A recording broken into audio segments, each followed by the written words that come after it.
Welcome back to Poorly Educated Today in the News, where the world done took a running start, jumped the fence, and landed face first in a propane grill.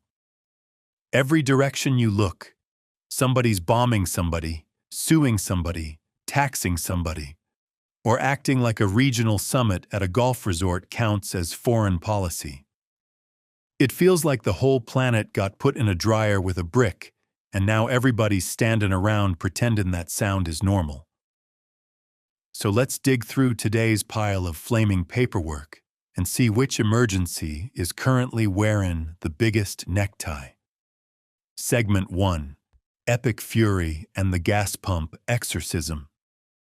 So the war with Iran has now escalated to the point where it sounds less like foreign policy and more like a teenage boy named a military campaign after his energy drink. The United States and Israel didn't just poke the hornet's nest. They hit it with a leaf blower, a chainsaw, and what appears to be a personal grudge. Iran's supreme leader is gone. The leadership is scrambling, and the whole region looks like somebody tried to fix a microwave with fireworks. When a government starts demanding unconditional surrender like it's General Sherman with Wi-Fi, that usually means diplomacy has been tied up and thrown in the trunk. And naturally, the first thing regular folks notice ain't the grand strategy. It's gas prices creeping up like a raccoon that learned how to open your cooler. Oil jumps, natural gas jumps, heating bills jump, and suddenly every idiot with a truck is staring at the pump like it personally insulted his family. The scary part under the jokes is that this ain't just some faraway missile story, because if the Strait of Hormuz gets choked off, the whole global economy starts wheezing like an asthmatic mule pulling a boat uphill. They also hit oil facilities, and there's reports of water infrastructure getting caught in the chaos, which is the kind of thing that turns a war into a humanitarian nightmare real quick.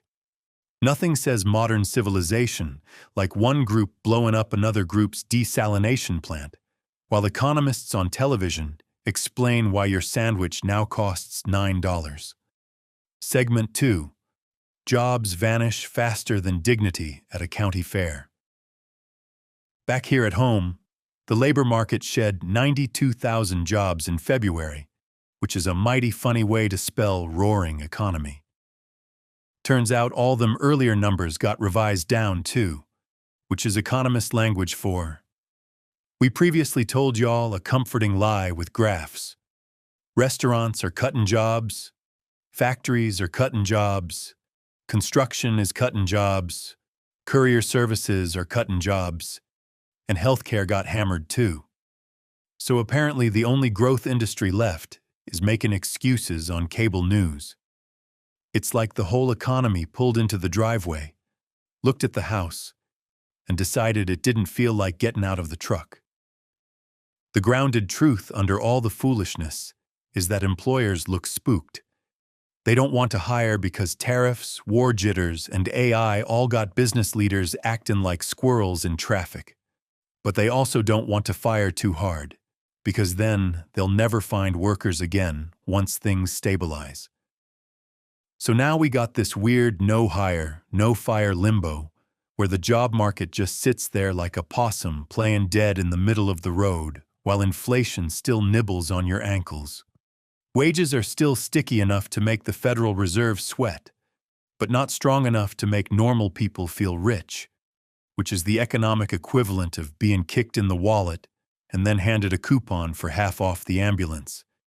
And if you added only a measly pile of jobs across a whole year in a country this big, that ain't growth, that's economic decorative mulch. Segment 3. Tariffs, lawsuits, and the international yard sale. President Trump's new 15% global tariff is now stomping around the economy like a bull that got elected assistant manager. The old tariff setup got smacked down by the Supreme Court, so the administration reached into a dusty 1974 statute like your uncle looking for a fishing lure in a junk drawer and said, "Here we go. This one still technically wiggles." Now a giant coalition of states is suing, the legal arguments are flying, and every constitutional lawyer in America is billing hours so fast their pens ought to catch fire. It is extremely on brand that in the middle of war, job losses, and a DHS shutdown, the country also decided to launch a full-contact argument over whether the president can improvise trade law like a guy seasoning chili. And the bad part is, this mess don't stay in a courtroom, because tariffs are basically a tax that walks around in a fake mustache pretending it's patriotic.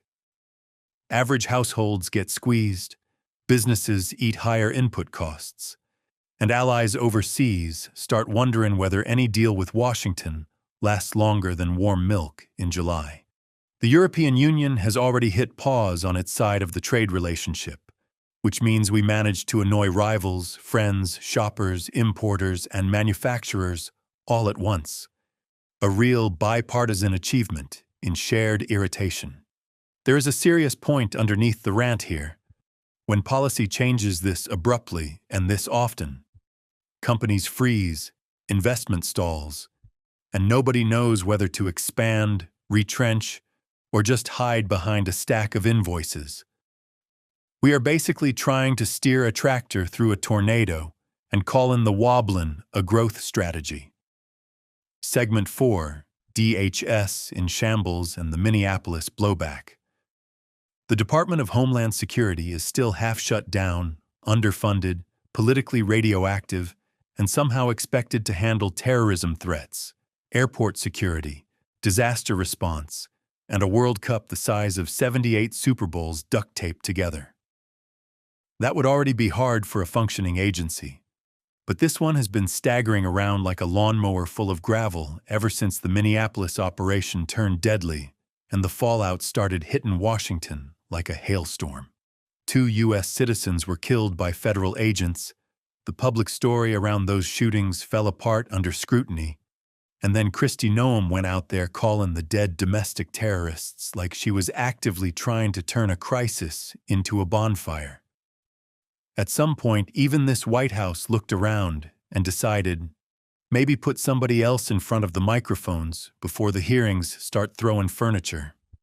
So now Noem is out at DHS and headed to a new role with a name that sounds like a straight-to-streaming superhero sequel, while Markwayne Mullin is lined up to take over, because apparently the department now needs an MMA vibe. That is where we are as a nation. Immigration enforcement controversy, shutdown chaos, fatal shootings, and the solution is to swap managers like a Waffle House after midnight. The serious problem is that TSA and FEMA personnel are getting squeezed while the country is more anxious, more polarized, and more vulnerable than it ought to be. When the people responsible for security and disaster response are working under partial pay and political contempt, that ain't tough governance. That's building a smoke detector out of mashed potatoes. And you can only keep telling the public everything is under control for so long before folks notice the control room is running on extension cords and denial. Segment 5, Shield of the Americas and the Monroe Doctrine cosplay tour. Then, because subtlety has been declared illegal, Trump held the Shield of the Americas summit at Doral, which is exactly the kind of place you choose when you want diplomacy to feel like a golf package. This wasn't the usual everybody-come regional meeting either, because it was hand-picked, ideological, and built around a bunch of right-leaning governments willing to stand near a podium while the United States pitched a militarized cartel crackdown. So instead of asking whether this might destabilize half the hemisphere, the sales pitch was basically, what if we handled organized crime like a sequel to Top Gun with customs paperwork? There's something darkly funny about hosting a summit on hemispheric order, while 2 giant neighbors like Mexico and Canada are notably absent, like throwing a family reunion and forgetting the people who actually know where grandma's silverware is. But the deeper point is, this ain't just about drugs. This is also about pushing back on China's growing influence in Latin America. binding countries to Washington through security ties, and trying to redraw the neighborhood map before the next round of great power bargaining starts. In plain English, America is re-entering the hemisphere like a jealous ex with a drone budget. The problem with that strategy is that military tools are loud, civilian institutions are fragile, and once leaders start talking about missiles in living rooms, everybody with a functioning brain starts worrying about civilians getting turned into collateral arithmetic. It is one thing to posture, and another thing entirely to convince a whole region that sovereignty now comes with a sponsorship deal and a targeting reticle.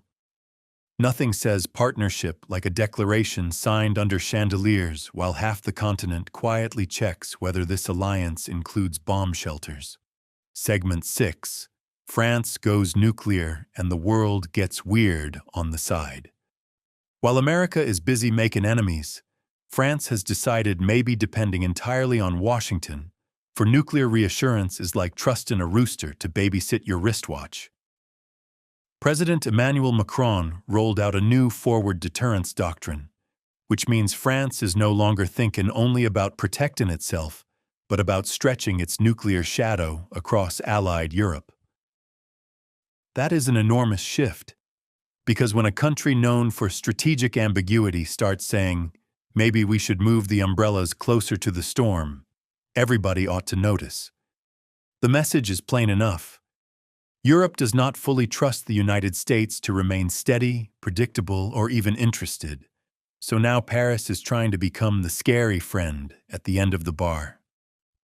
And because history has no sense of pacing, all this happened while the world also marked International Women's Day, with reports showing women still hold only a fraction of the legal protections men enjoy, while China's got bathroom anti-smoking tech that turns privacy into a threat, and a Southwest flight got diverted under a cabin scare that left passengers sitting with their hands up like the whole country is one long panic attack.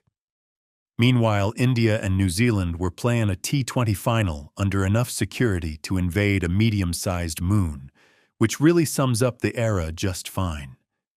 Everything is huge, tense, expensive, overarmed, and somehow also ridiculous in these little side pockets that remind you society never stops producing freak show side quests. The grounded observation here is that people are living inside systems that feel less stable by the week. Whether that's courts, jobs, borders, or basic public trust. We built a world so interconnected that a missile in the Gulf, a tariff in Washington, a speech in France, and a censor in a restroom can all somehow end up making your day stranger. In conclusion, this past week looked less like a functioning international order and more like somebody shook a snow globe full of oil, lawsuits, missiles, layoffs, and sweaty officials with earpieces. The old rules are buckling. The new rules ain't written yet. And every government on Earth seems to be filling the gap with force, panic, tariffs, and long speeches about stability while actively breaking it. You can call it multipolarity, strategic realignment, deterrence restructuring, or whatever polished phrase makes a think tank intern feel important. But regular people know what it looks like. It looks like higher bills, shakier jobs, louder threats, and leaders who keep insisting this is all part of the plan. And whenever somebody in power says all this chaos is actually good management, that is usually your sign to count your canned goods and keep one eye on the gas pump.